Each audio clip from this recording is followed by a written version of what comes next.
In today's video, guys, I'm going to be showing you the new #1 best settings to use here in Black Ops 6 after our recent update. If you're having any trouble getting nukes, higher kill games, trying to increase your KD, or just trying to get better at this game, you came to the right video because I promise I'm going to make you a better player. So if you guys are new and find this video help you out in any way, make sure that like button, subscribe to the channel with notifications on, and let's get into it. Now, I don't show my stats too often in my videos here, but here are my stats. We have about 11 days until the Season 4 update here in Black Ops 6 and Warzone. But for my stats, I have 129,000 kills. We have almost a 5 KD.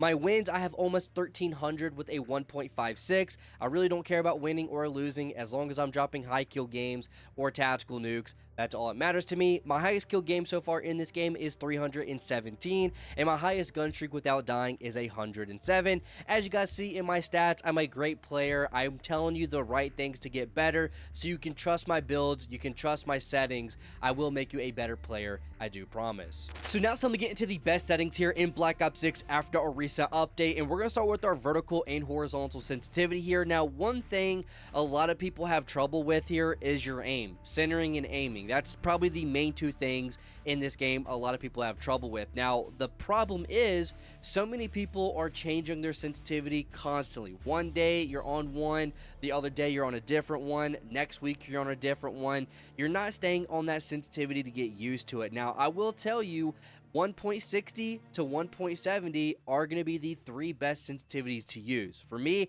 I use 1.65. We're in the middle here. A lot of people use 1.6 to 1.7. I do see a lot of people use the 1.65, and I use that for both. So I'm telling you, this is going to be something that you're going to want to change and never change it again. You got to get used to that sensitivity.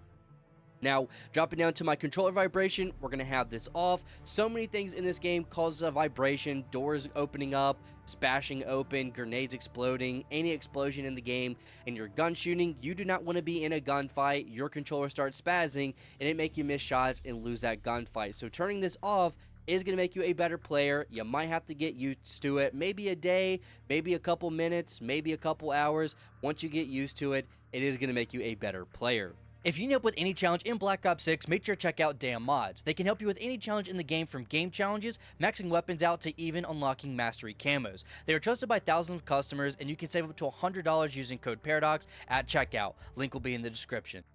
Now, for my Deadzone inputs, these are very important. You need to copy down. For my left stick, we're going to be using 1 in 55. This is going to help with the best movement. It's going to register faster. It's not going to be as hard on your controller analog stick, which is great. So have this at 1 in 55. Now, for my right stick, this is going to be our aiming one. This is going to be 2 in 99. We're not going to change the max on that right stick just because we need to be able to fully spin around. We don't want to change anything. I've tried changing this down to like 95, 90, and I'll be completely honest, my aim did not feel great whatsoever, so I just kept this at 99. And then for my L2 and R2 button dead zones, we want this at 0-0. We want our triggers to be as sensitive as possible, so it allows us to have easier aiming and shooting and everything like that, so it is going to be a lot easier in our gunfights as well. Now, for my aiming settings here, we're going to start with our sensitivity multiplier. This is also something that you're going to want to change to a certain number, whatever you choose, and you're going to want to stick to it. Now, for me personally, I like 0.70, 0.75. Those are two great ones here. Now, what this is going to do is when you aim down sights, your sensitivity is going to slow up a little bit. So this is going to help out a lot. If you're in gunfights, you're tracking your targets, snapping onto different targets, I feel like this sensitivity multiplier and having aim assist on definitely does help out with the aiming, snapping onto targets, and tracking. So we're going to have this at 70 on both ADS sensitivity multiplier and the multiplier when focused. Now, we're going to go to our advanced settings here, and we're going to be changing three things. First thing is going to be our sensitivity transition timing. We're going to put this on instant. So as soon as we start aiming down sights, as soon as we start holding that L2 button or whatever you use for aiming down sights, it is instantly going to change to that sensitivity multiplier. So this is going to be great. By default, it is gradual, so it changes over time. We do not want that. We want it to be instant when changing to our ADS sensitivity multiplier. Now, for my aim response curve type, we're going to put this on linear. We're not going to go into a debate what it is, but I'm telling you, linear is the best one you need to use. And then we're going to press square and put our slope scale on 80. All I'm saying is, if you've seen my aim, it is spot on. You're going to want to copy these down.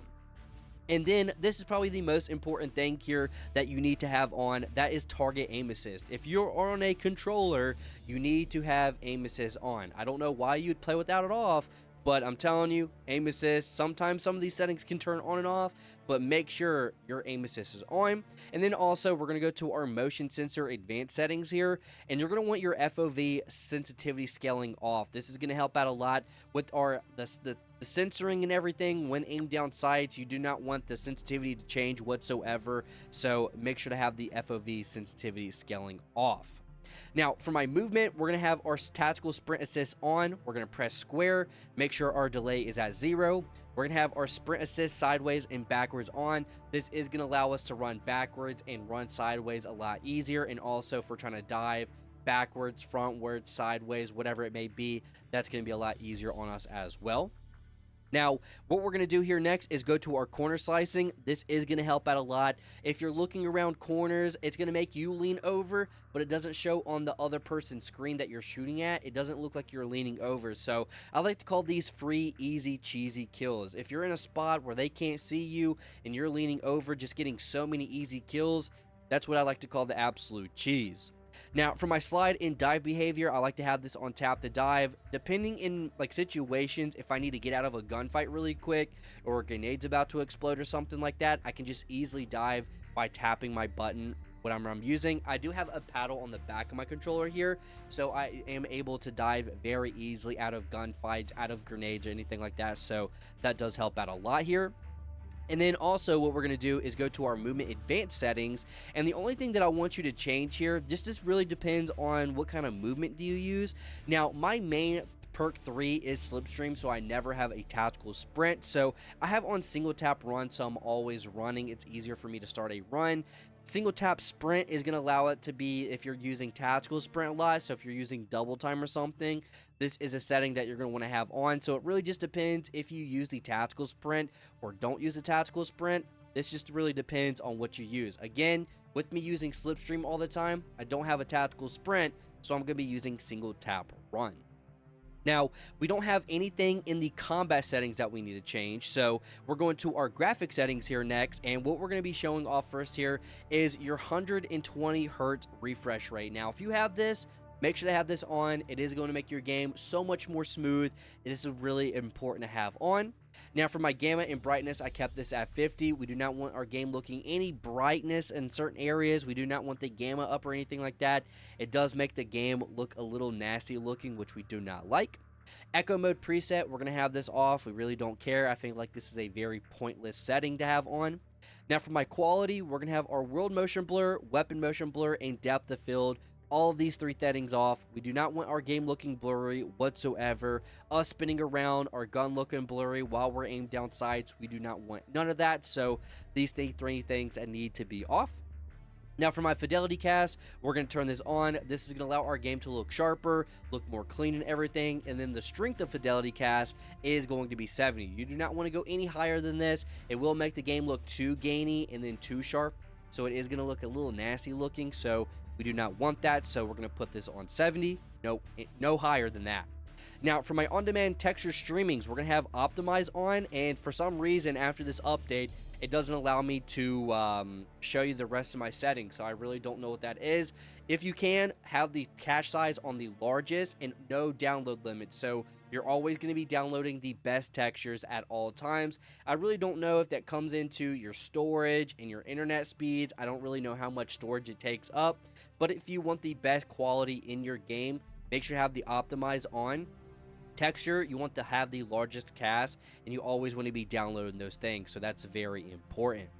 Now, for my view settings here, we're going to have our FOV at 115. Now, FOV is a huge topic in Call of Duty and really any game that has FOV. Having this on 115, you're not going to be able to tell the difference. Your eyeball is not going to tell the difference between 115 and 120.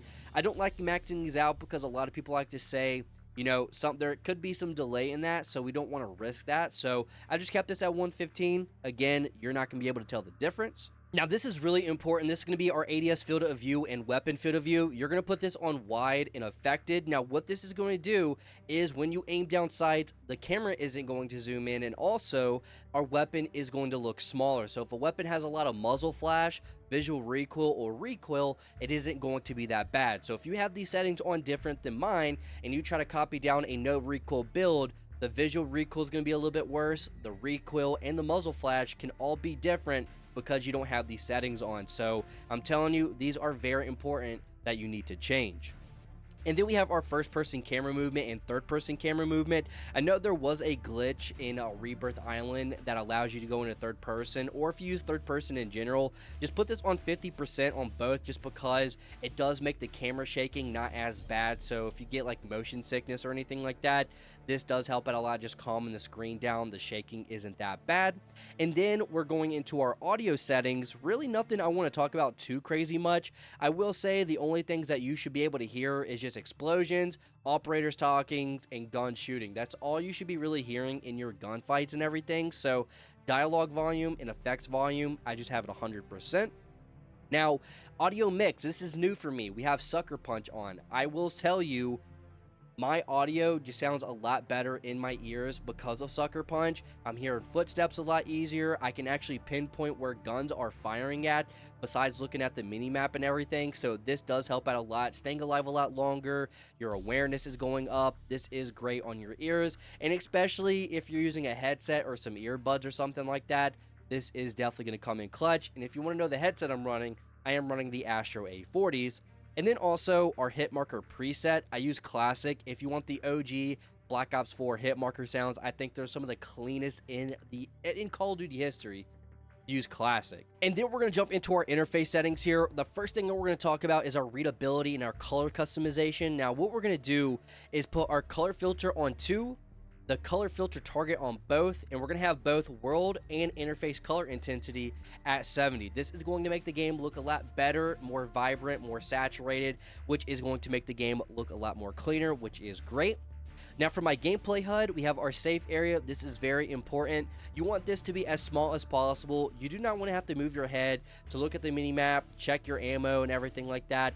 Just have to move your eyeballs. That is all you want to do here. So this is going to help out a lot, just moving the square as small as possible. Now, for my multiplayer HUD preset, there is a few things I want to change. Now, you can use any of these. It doesn't matter which interface layout that you use here, but we are going to go to our visuals. Minimap shape is going to be square. You always see more of a square than you do a circle. The compass type I have off. I have not been really using the compass too often anymore, so I just went ahead and turned it off. The rotation of the minimap we want to have on. That's very important. Radar, I have this off because I don't want to be able to toggle my minimap on and off. I think that's kind of stupid of a setting to have on. Now for my scale, this is really important. This is going to make the minimap look a lot easier to read. You're going to be able to read it a lot easier, see spawns and everything. So we're going to have this at 115. And then everything else, keep the same. Information, icon scale, minimap opacity, keep that all on. Now, again, the minimap shape, we're going to have this on square. Some of the few settings that are already on, don't want to change. Now, we're going to drop down to our crosshairs. Now, this is one setting you need to copy down. And if you're having any trouble with centering in your games, these are going to help you out so much. Just having better centering, hitting your shots and everything. So what we're going to do, crosshairs, we're going to put this on static. Now, we're going to press square. The center dot is going to be on. That is going to show you the middle of the screen at all times. The center dot scale is going to be largest. The crosshair spread is going to be on. The opacity of our crosshairs is going to be at 100. And then our color for our crosshairs is about like a bluish green, tealish looking color. And if you want to know the code number for this, it's at 00FF99. This is going to let you see your crosshairs and everything in any map. No matter what brightness or darkness the map is, you are going to see that, and that is going to help out a lot with your centering in this game here. But I want you to copy these settings down. Let me know in the comments, what are all the settings that you change? Did this make you a better player? What was the best game after you changed these settings? Let me know in the comments. But as always, if this video did help you, hit that sub button, hit that bell so you don't miss any more videos, and I'll see you on the next one.